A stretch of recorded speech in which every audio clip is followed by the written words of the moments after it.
नमो अरिहंताणम, नमो सिद्धाणम, नमो आर्याणम, नमो ऊजायणम, नमो लोये सवसाहुणम। मंगलम भगवान वीरो, मंगलम कुंद, मंगलम भगवान वीरो, मंगलम गौतमो गणी, मंगलम कुंद कुंदार्यो, जैन धर्मोस्तु मंगलम। सर्वमंगल मांगल्यम सर्वकल्याणकारकम, प्रधानम सर्वधर्माणम, जैनम जयतु शासनम। नमो तीर्थनायक ने, नमो ओंकार नाद ने, ओंकार संगर्यो जैने, नमो ते कुंद कुंद ने। अहो उपकार जिन वरनो, कुंदनो ध्वनि दिव्यनो, जिन कुंद ध्वनि आप्या, अहो ते गुरु कहाननो। मंगलमय मंगल करण, वीतराग विज्ञान, नमो ताहि जाते भय, अरहंतादि महान। करि मंगल करियो महा, ग्रंथ करण के काज, जाते मिले समाज सब, पावे निज पद राज। मिथ्या भाव अभाव ते, जो प्रगटे निज भाव, सो जयवंत रहो सदा, यही मोक्ष उपाव। सो निज भाव सदा सुखद, अपनो करो प्रकाश, जो बहु विधि भव दुख निके, करिहे सत्तानाश। मोक्ष मार्ग प्रकाशक ग्रंथ पूज्य गुरुदेव श्री कान्जी स्वामी के प्रवचन, भाग 3। जैन होकर के भी सत्य जैन धर्म समझ में नहीं आता, इसलिए मिथ्या दृष्टि रह जाता है, उसका वर्णन चल रहा है। दोनों का आभास, उसमें मिथ्या दृष्टि रह जाता है तो निश्चयाभासी का वर्णन किया, व्यवहाराभासी का किया। अब दोनों का ही आभास है, आत्मा का अनुभव नहीं है, सच्ची दृष्टि नहीं है, ध्रुव स्वभाव नहीं समझ में आया, और जो पर्याय है उसी में द्रव्य और पर्याय की कल्पना करके दोनों नयों को समान मानता है, उसकी चर्चा चल रही है। तो उसको समझाते हुए कह रहे हैं, ये पेज नंबर 468 लास्ट पे नीचे वाला पैरा, क्या कह रहे, निश्चय स्वभाव की दृष्टि रख और बीच में व्रत तप के परिणाम आवे, उन्हें भी अपने परिणाम जान। क्या कहा, निश्चय स्वभाव की दृष्टि और जो परिणाम राग द्वेष के आवे वो हमारे में हो रहे हैं, परंतु ये मोक्ष मार्ग नहीं है, परंतु उनको मोक्ष मार्ग मत मान। ये व्यवहार की हेयता किसे कहते हैं? व्रत तप के जो भाव आते हैं वो पुण्य परिणाम है, वो व्यवहार से, धर्मात्मा के होने से व्यवहार से धर्म कहा गया है। बस राग और व्यवहार साधक दशा में आना अलग बात है। देखो, राग भी होता है, व्यवहार भी होता है, निमित्त से कथन भी होते हैं, निमित्त का उपकार भी मानते हैं, ये आना अलग बात, परंतु उसे ही मोक्ष मार्ग मान लेना तो मिथ्यात्व है। ये जो दया दान व्रत भक्ति तप त्याग के भाव आ रहे हैं, 28 मूल गुण मुनि दशा धारण करके 28 मूल गुण पालन का जो राग आता है, उसको मोक्ष मार्ग मान लेना ये मिथ्यात्व है, आना अलग चीज है। ऐसी मान्यता वाले के शुभ भाव पर तो मोक्ष मार्ग का उपचार भी नहीं आता। जो उसको मोक्ष मार्ग मानता है, दया दान व्रत भक्ति तप त्याग के परिणाम को, उसके तो उपचार से भी वो मोक्ष मार्ग नहीं है। और वीतराग भाव रूप सच्चे मोक्ष मार्ग को जाने, देखो, वीतराग भाव रूप सच्चे मोक्ष मार्ग को जाने, धर्मी की ऐसी मान्यता हुई होने पर भी शुभ राग वास्तविक मोक्ष मार्ग नहीं है। क्या करें, वीतराग भाव रूप सच्चा मोक्ष मार्ग समझ में आ गया, और धर्मी को ये मान्यता है फिर भी शुभ राग उसको भी होता है, तो वो वास्तविक मोक्ष मार्ग नहीं है। जहां तक शुद्धोपयोग नहीं होता, उपयोग शुद्ध आत्मा में एकाग्र नहीं होता, शुद्धता का अवलंबन नहीं होता, वहां तक पूजा भक्ति व्रत आदि का शुभ भाव आता है। यदि शुभ परिणाम को भी छोड़ दे, यदि शुभ भाव आता है उसको न करे और अशुभ परिणामों में प्रवर्ते, तो वहां तो मोक्ष मार्ग का निमित्त भी नहीं है। ये निमित्त भी नहीं है, तो निमित्त है कहकर क्या कहना चाह रहे हैं? कुछ करने लायक है? अरे होता है। जिसको चैतन्य स्वभाव भगवान आत्मा अनुभव में आया, उसको राग होता है। और जिसको धर्म समझ में आता है, तो शुभ भाव के काल में ही आता है, इसलिए उसको निमित्त कहा।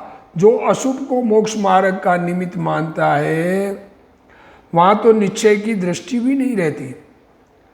अशुभ भाव को मोक्ष मार्ग का निमित्त मानने वाले के निश्चय की दृष्टि भी नहीं है, अर्थात वहां तो मोक्ष मार्ग का आरोप भी संभव नहीं है।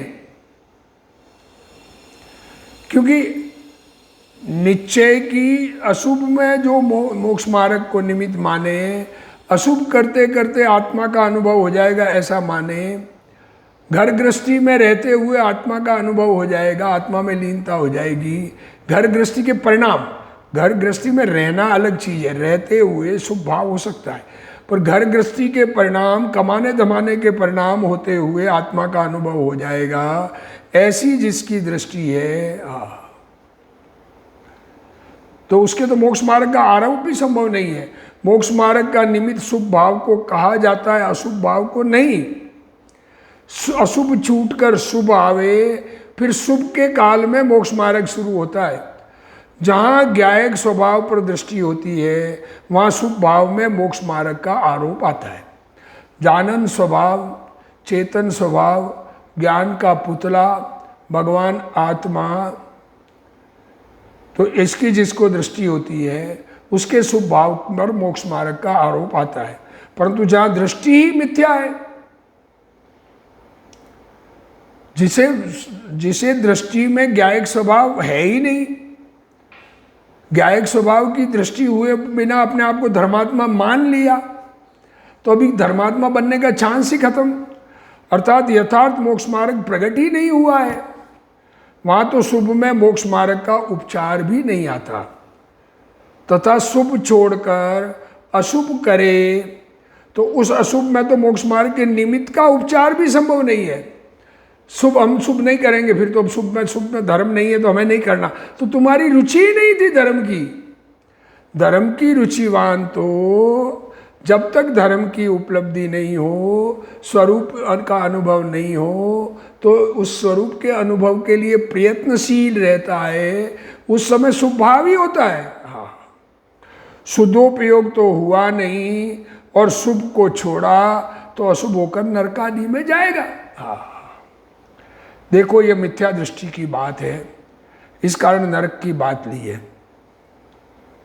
मिथ्या दृष्टि को कह रहे हैं ना, इसलिए नरक की बात ली है। सम्यक दर्शन के होने के पश्चात भी ज्ञानी को विषय कषाय के कोई अशुभ भाव आ जाते हैं, परंतु वे भाव ज्ञानी को नरकादि के कारण नहीं होते।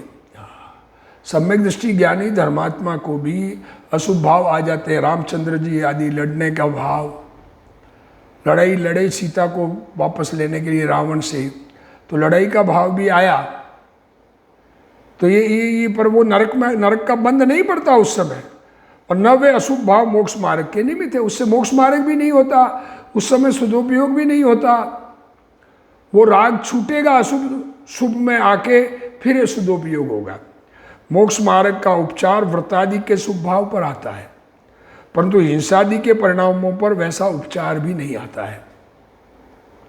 मिथ्या दृष्टि शुभ छोड़कर अशुभ में वर्तेगा, आत्मा को समझा नहीं और शुभ छोड़कर अशुभ में वर्तेगा तो पाप बांधकर नरक में जाएगा। परिणाम कैसे हैं इस पर निर्भर करता है। जहाँ जाना है कोई इलाज नहीं है, जो देखी वीतराग ने सो सी वीरा रे। तो ऐसा ही होना है, उदय ऐसा ही हो तो अशुभ में जाएगा, तो पाप बंद कर नरक में जाएगा। धर्मी का अशुभ भाव आवे, धर्मी को भी अशुभ भाव आवे, परंतु उनको अशुभ के समय नरकादि आयु का बंध नहीं होता। परंतु अभी जिसको धर्म की दृष्टि भी नहीं है, बस बात इतनी सी है, धर्म की दृष्टि नहीं है, लगन नहीं है, उस तरफ का प्रयत्न नहीं है, आगे आएगा समय तो सन्मुखता नहीं है, और शुभ राग को व्यवहार कहकर छोड़ता है, तो उसको तो मोक्ष मार्ग की अथवा उसके उपचार की भी दृष्टि नहीं रही, उसकी तो दृष्टि ही मिथ्या है। इसलिए शुभ को छोड़कर अशुभ में प्रवृत्ता ना तो निर्विचारीपना है।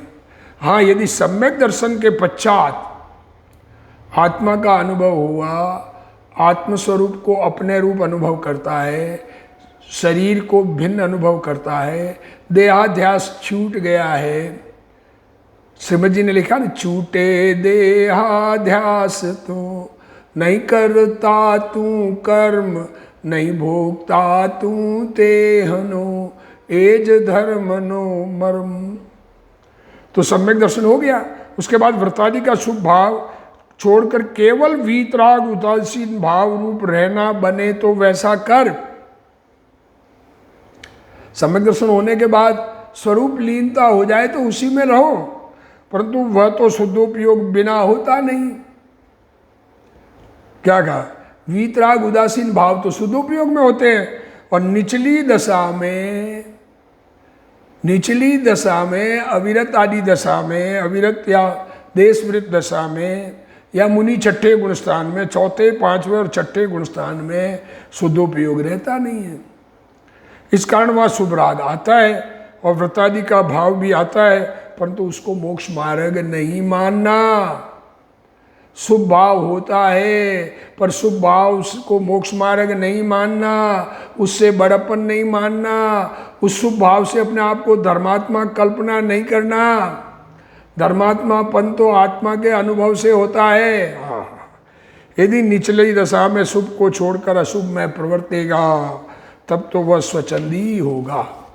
इसलिए श्रद्धा में तो निश्चय को और प्रवृत्ति में व्यवहार को उपादेय मानने रूप मान्यता भी मिथ्या भाव है। देखो, श्रद्धा तो निश्चय की करना और प्रवृत्ति व्यवहार की करना, ये दोनों हमने मान लिया।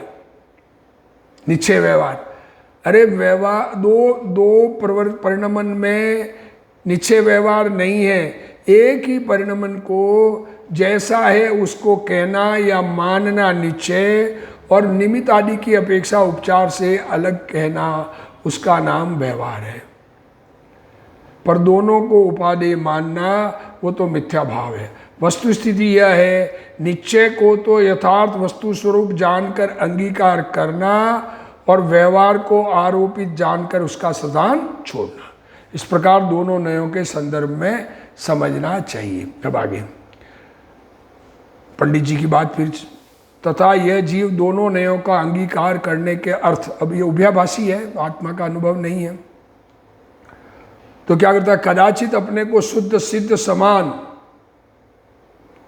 रागादि रहित केवल ज्ञानादि सहित आत्मा अनुभवता है। बस हुआ नहीं अनुभव, उसी राग रूप पर्याय को ही सिद्ध समान रागादि रहित केवल ज्ञानादि सहित और ध्यान मुद्रा धारण करके ऐसे विचारों में लगता है। सो ऐसा आप नहीं है तो नहीं, परंतु भ्रम से निश्चय से मैं ऐसा ही हूं, ऐसा मानकर संतुष्ट होता है। शास्त्रों में कहा है इसलिए हम मान रहे हैं। कई बातें ऐसी होती है कि शास्त्रों में कही इसलिए मानते हैं। तथा कदाचित वचन द्वारा निरूपण ऐसा ही करता है, फिर वचनों में भी ऐसा ही निरूपण, परंतु निश्चय तो यथावत वस्तु को प्ररूपित करता है। निश्चय नहीं तो जैसी वस्तु है वैसी बताता है। प्रत्यक्ष आप जैसा नहीं है वैसा अपने को माने तो निश्चय नाम कैसे पाए? अब है नहीं वैसा और माना, अभी हमको दिखती पर्याय है और इस पर्याय में निर्मलता हुई नहीं, पर्याय विकारी है और अपने आप को शुद्ध माने, पर्याय में मतिश्रुत ज्ञान है और अपने आप को केवल ज्ञान सहित माने, तो निश्चय नाम कैसे पाए? जैसा केवल निश्चयाभास वाले जीव का अयथार्थपना पहले कहा था, निश्चयाभासी जीव जैसा मानता था उसी प्रकार इसके जानना। अथवा ये ऐसा मानता है कि इस नए से आत्मा ऐसा है, दो नए कहे ना, तो निश्चय से आत्मा ऐसा है, इस नए से ऐसा है। सो आत्मा तो जैसा है वैसा ही है। आत्मा कोई नए की अपेक्षा बदलता है क्या? परंतु उसमें नए द्वारा निरूपण करने का जो अभिप्राय है उसे नहीं पहचानता। नए से निरूपण किया, जैसे आत्मा निश्चय से तो सिद्ध समान केवल ज्ञानादि सहित द्रव्य कर्म नौ कर्म भाव कर्म रहित है, और व्यवहार से संसारी मति ज्ञानादि सहित तथा द्रव्य कर्म नौ कर्म भाव रूप सहित है, ऐसा मानता है। ये देखो, निश्चय से ऐसा है और व्यवहार से ऐसा है। ये कथन है, वस्तु स्वरूप में पर्याय में ऐसा है, द्रव्य में ऐसा है। सो एक आत्मा के ऐसे दो स्वरूप होते नहीं है। जिस भाव ही का सहित बना उस अभाव ही का रहित बना, एक वस्तु में कैसे संभव है? एक ही वस्तु में दो बातें कैसे संभव है? इसलिए ऐसा मानना भ्रम है। तो किस प्रकार है? तो है कैसे? पंडित जी हमें आपने कहा ऐसा भी नहीं ऐसा भी नहीं, तो है कैसा? तो जैसे राजा और रंक मनुष्य बने की अपेक्षा समान कहें, राजा और रंक एज मनुष्य समान है, उसी प्रकार सिद्ध और संसारी को जीवत्व पने की अपेक्षा समान कहा है। दोनों जीव है, दोनों ज्ञानवान है, दोनों चेतन है। केवल ज्ञानादि की अपेक्षा समानता मानी जाए, केवल ज्ञान तो पर्याय है, अवस्था का नाम है, सो तो है नहीं। संसारी के निश्चय से मति ज्ञानादि की ही है, सिद्ध के केवल ज्ञान है। इतना विशेष है, संसारी के मति ज्ञानादि कर्म के निमित्त से है। ये मति ज्ञान, श्रुत ज्ञान, अवधि ज्ञान, मन प्रिय ज्ञान, ये कर्म का क्षोभशम के निमित्त से है। इसलिए स्वभाव अपेक्षा संसारी में केवल ज्ञान की शक्ति कही जाए तो दोष नहीं है। केवल ज्ञान हो सकता है, केवल ज्ञान आत्मा का स्वभाव है। जैसे रंक मनुष्य में राजा होने की शक्ति पाई जाती है, उसी प्रकार ये शक्ति जानना। तथा द्रव्य कर्म नौ कर्म पुद्गल से उत्पन्न हुए हैं। अब द्रव्य कर्म भाव कर्म नौ कर्म, ये तो नौ कर्म ये शरीर आदि, और द्रव्य कर्म 8 प्रकार के कर्म, ये तो पुद्गल से उत्पन्न हुए। इसलिए निश्चय से संसारी के भी इनका भिन्न बना है। द्रव्य कर्म नौ कर्म तो अभी वर्तमान में हमारे आत्मा में है ही नहीं, परंतु सिद्ध की भांति इनका कारण कार्य अपेक्षा संबंध भी न माने, पर निमित्त नैमित्तिक संबंध है, और सिद्धों के निमित्त नैमित्तिक संबंध नहीं है, ये भी न माने तो भ्रम ही है। तथा भाव कर्म आत्मा का भाव है, आत्मा में विकारी भाव है, सो निश्चय से आत्मा ही का है, परंतु कर्म के निमित्त से होता है, इसलिए व्यवहार से कर्म का कहा जाता है। तथा सिद्ध की भांति संसारी के भी रागादिक न मानना, सिद्धों के रागादिक नहीं है वैसे संसारी के भी रागादिक नहीं है, ऐसा मानना, उन्हें कर्म ही का मानना वह भी भ्रम है। आत्मा में राग भाव हुए हैं, वो आत्मा की बीमारी है, वो कर्मों की नहीं है।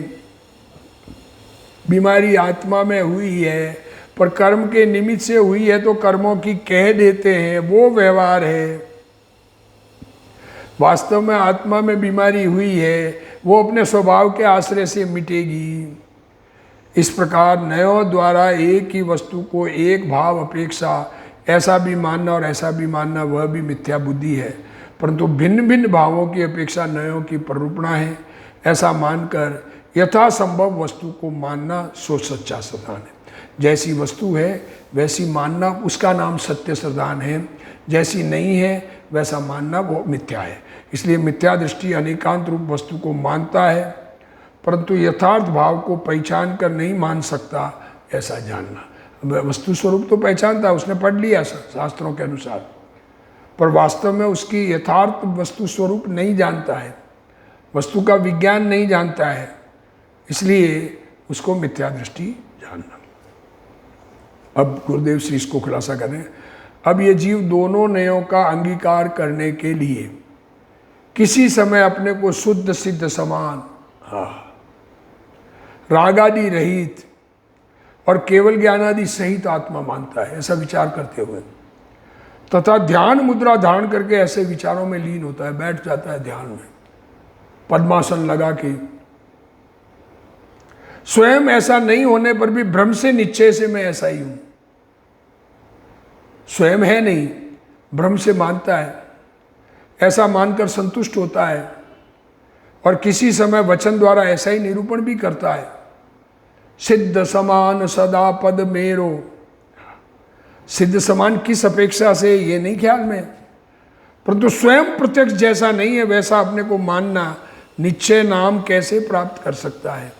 निश्चय तो उसका नाम है जैसा है वैसा मानना, कारण कि निश्चय तो उसका नाम है जो वस्तु को यथावत प्ररूपित करे। इसलिए जैसे पूर्व में निश्चयाभासी जीव का यथार्थपना कहा था, उसी प्रकार इसे भी जानना। द्रव्य दृष्टि से आत्मा को, आत्मा सिद्ध समान द्रव्य दृष्टि से है, जीवत्व अपेक्षा है,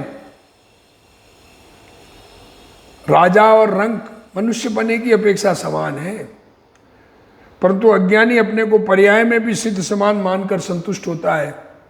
पर्याय में राग और अल्पज्ञता होने पर भी अपने को वीतरागी केवल ज्ञानादि सहित सिद्ध जैसा मानता है, परंतु पर्याय में सिद्ध बना तो है नहीं, तो भी सिद्ध बना मानता है और उसको अज्ञानी जीव निश्चय मानता है, परंतु ये निश्चय नहीं है, ये तो मिथ्या श्रद्धा है। पर्याय में जैसा है वैसा जानना चाहिए। अथवा वो ऐसा मानता है कि इस नए से आत्मा ऐसा है, इस नए से आत्मा ऐसा है। देखो ऐसा कहते हैं, कई ने दो नए कहे हैं शास्त्रों में, कोई व्यवहार की बात करता है, कोई निश्चय की बात करता है, दोनों को अपनाना चाहिए, ये उभयभाषी ये कहता है। परंतु आत्मा तो जैसा है वैसा ही है।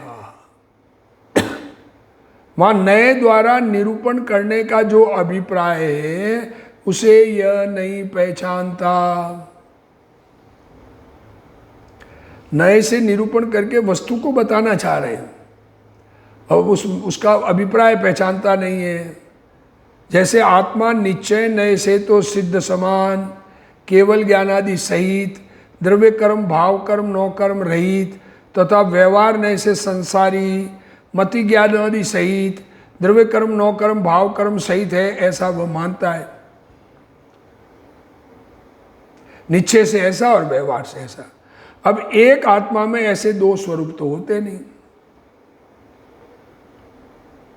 एक ही आत्मा दो प्रकार का होता नहीं, कारण कि जिस भाव का सहितपना मानना उसी भाव का रहितपना एक ही वस्तु में किस प्रकार संभव है, इसलिए ऐसा मानना भ्रम है। अज्ञानी एक ही पर्याय में, अब यही बात आ गई, आत्मा का अनुभव है नहीं, दृष्टि पर्याय पर है और एक ही पर्याय में दो प्रकार मानता है। एक ही पर्याय में सिद्धपना और उसी पर्याय में संसारी बना, ऐसा अज्ञानी मानता है। पर्याय में निश्चय से सिद्धपना है और उसी पर्याय में व्यवहार से संसारी बना है, ऐसा अज्ञानी मानता है, परंतु वह वस्तु स्वरूप का निर्णय नहीं करता। एक ही पर्याय में मति ज्ञान और केवल ज्ञान दोनों प्रकार कैसे संभव है। अज्ञानी मानता है कि वर्तमान पर्याय में मैं व्यवहार से मति ज्ञान आदि सहित हूं और निश्चय से वर्तमान पर्याय में केवल ज्ञानी हूं। क्या मानता है? वर्तमान पर्याय में व्यवहार से मति ज्ञान आदि सहित हूं और निश्चय से के वर्तमान पर्याय में केवल ज्ञानी हूं। ये पर्याय में ही केवल ज्ञानी नहीं हूं, केवल ज्ञानी तो हो सकता हूं और द्रव्य से केवल ज्ञान स्वभाव हूं। ज्ञान का पुतला है तो ज्ञान में केवल ज्ञान होने की शक्ति है, हाँ, परंतु इस प्रकार निश्चय व्यवहार है ही नहीं। एक ही पर्याय में सिद्धपना और संसारीपना दोनों नहीं हो सकता। एक ही पर्याय में मति ज्ञान और केवल ज्ञान दोनों कैसे हो सकते हैं? जिस पर्याय में मति ज्ञान है उसमें केवल ज्ञान कैसे हो सकता है? पुद्गल की जो लाल रंग की पर्याय है, लाल रंग का पुद्गल है, वो काला कैसे हो सकता है? एक ही पर्याय में राग और वीतरागता किस प्रकार हो सकती है? हाँ, वस्तु में द्रव्य दृष्टि से सिद्ध शक्ति है और पर्याय में संसार है। हाँ, द्रव्य में केवल ज्ञान की शक्ति है और पर्याय में मति ज्ञान आदि अल्प ज्ञान है, ऐसा जानना यथार्थ है। परंतु एक में ही दो भाव मानना यह कोई निश्चय व्यवहार नहीं, यह तो मिथ्या श्रद्धा है। तो किस प्रकार है? जैसे राजा और रंक मनुष्य बने की अपेक्षा समान कहाँ है? अब मनुष्य देखो तो राजा भी मनुष्य है, रंक भी मनुष्य। उसी प्रकार सिद्ध और संसारी को जीव पने की अपेक्षा समान कहाँ है? केवल ज्ञानादि की अपेक्षा समानता माने तो वैसा नहीं है, क्योंकि संसारी के निश्चय से मति ज्ञानादिक ही है।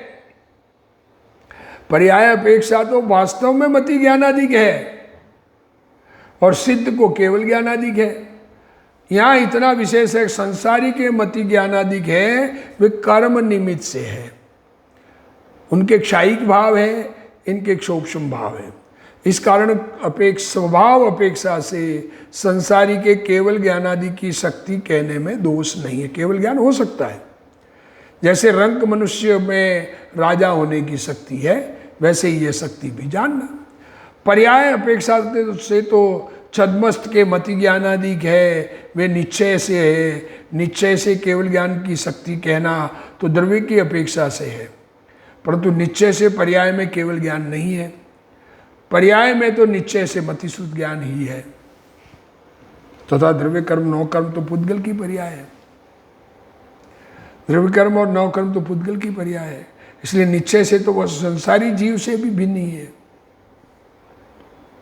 द्रव्य कर्म और नौ कर्म तो पुद्गल की पर्याय है, द्रव्य कर्म नौ कर्म आत्मा की पर्याय नहीं है। वास्तव में तो वो संसारी जीव की जुदाई है, परंतु संसार पर्याय के समय उन द्रव्य कर्म नौ कर्म के साथ निमित्त नैमित्तिक संबंध है, यह जानना चाहिए। सिद्ध भगवान के समान ही संसारी के भी कर्म के साथ निमित्त नैमित्तिक संबंध नहीं मानना तो भ्रम है। देखो, सिद्धों के निमित्त नैमित्तिक संबंध भी नहीं है और संसारी के निमित्त नैमित्तिक संबंध है। जो ये कहे कि संसारी के निमित्त नैमित्तिक संबंध भी नहीं है तो भ्रम है। हाँ, धर्मी जीव की दृष्टि में हम उसको नहीं देखते, होगा कर्म के साथ का निमित्त नैमित्तिक संबंध छूट गया है, हम उसको नहीं देखते, होगा, हम तो अपनी शक्ति देखते हैं। हाँ, निमित्त नैमित्तिक संबंध में जो भाव कर्म राग द्वेष आदि होते हैं, हाँ, अब निमित्त नैमित्तिक संबंध होने से अंदर में आत्मा में राग द्वेष होते हैं, वे तो आत्मा का उदय भाव है और वह भाव निश्चय से आत्मा का है। तथा उसमें कर्म नौ कर्म निमित्त होने से उसको उपचार से व्यवहार से कर्म का कहा जाता है। राग द्वेष आदि उदय भाव आत्मा की पर्याय में होते हैं। राग द्वेष आदि कर्म के निमित्त से जो आत्मा में कर्म के उदय के निमित्त से जो भाव हुए हैं, वो भाव आत्मा के में विकारी भाव है, अतः वे निश्चय से आत्मा के हैं। तथा कर्म शरीर आदि निश्चय से जड़ की परिणति है, उसके साथ जीव का निमित्त नैमित्तिक संबंध है। ये संबंध तो समझ में आना चाहिए। दृष्टि के विषय में तो ऐसा कहा जाता है कि राग आदि आत्मा के है ही नहीं। देखो, जब हम अपनी दृष्टि को उपयोग को छद्मस्त का उपयोग एक समय में एक जगह लगता है तो हम शुद्ध द्रव्य दृष्टि का विषय त्रिकाली ध्रुव भगवान को देखते हैं तो ये राग आदि आत्मा के दिखते ही नहीं है, उस समय अभाव रूप ही दिखते हैं, वे निश्चय से जड़ के हैं। परंतु वहाँ द्रव्य दृष्टि की बात है। द्रव्य को देखे तो सही, यहाँ तो दो द्रव्यों की पृथकता बताते हैं, दो द्रव्य जुदे जुदे हैं, आत्मा जुदा और जीव जुदा और अजीव जुदा, पुद्गल जुदा। जीव द्रव्य का जो भाव हो उसे उसी का कहना सो निश्चय है। राग निश्चय से आत्मा का है, कर्म से राग हुआ ऐसा मानना भ्रम है। हाँ, राग आदि भाव संसारी जीव के है ही है। राग आदि भाव कोई मुक्त जीव के नहीं है, संसारी के ही है, कर्म के नहीं है, जीव के ही है। हाँ, रागादि भावों को कर्म का मानना भ्रम है, इसलिए निश्चय से ऐसा है और व्यवहार से ऐसा है। इस प्रकार एक ही वस्तु के में दो भाव मानना भ्रम है। देखो, एक निश्चय का, एक व्यवहार का। आप निश्चय की बात करते हैं, ये व्यवहार की बात करते हैं, दोनों सत्य है, ये मानना भ्रम है।